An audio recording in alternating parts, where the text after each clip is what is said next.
Au début des années 2000, alors que sa carrière était en pleine ascension, Leonardo DiCaprio s'est vu proposer un rôle de super-héros mythique.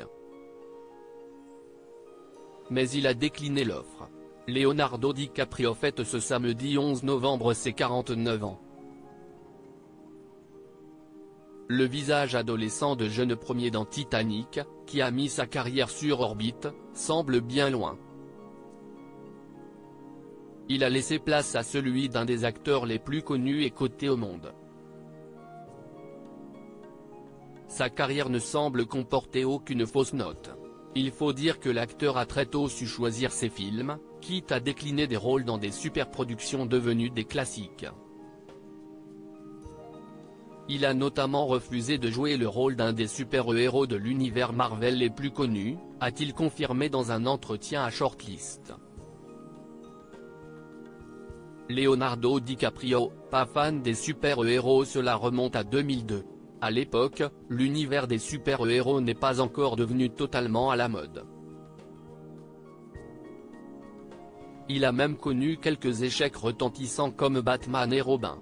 Mais un nouveau souffle va lui être donné avec le Spider-Man de Sam Raimi, qui deviendra une trilogie. Leonardo DiCaprio faisait partie des acteurs sollicités pour enfiler la combinaison de l'homme araignée.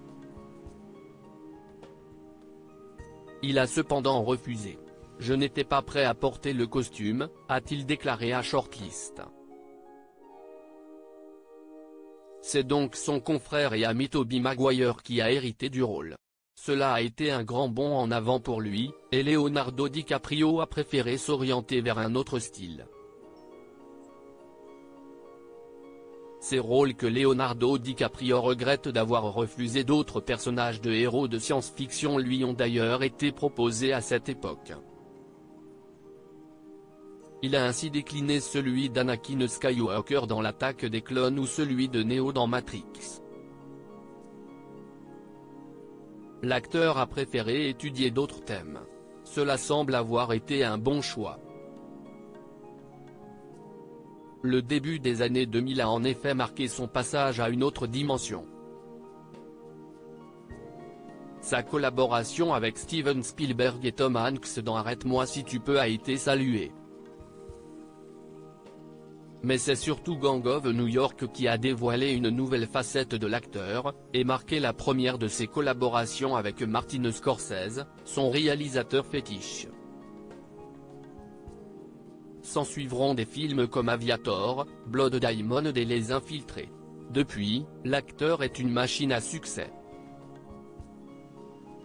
Cela ne signifie pas qu'il n'a aucun regret. Leonardo DiCaprio a par exemple préféré tourner La plage que le talentueux Mr. Ripley, bien plus mémorable. Il a également délaissé American Psycho. Peut-être est-ce pour le mieux, tant Matt Damon et Christian Bale ont été impériaux dans ces deux films. Article écrit en collaboration avec C-Media.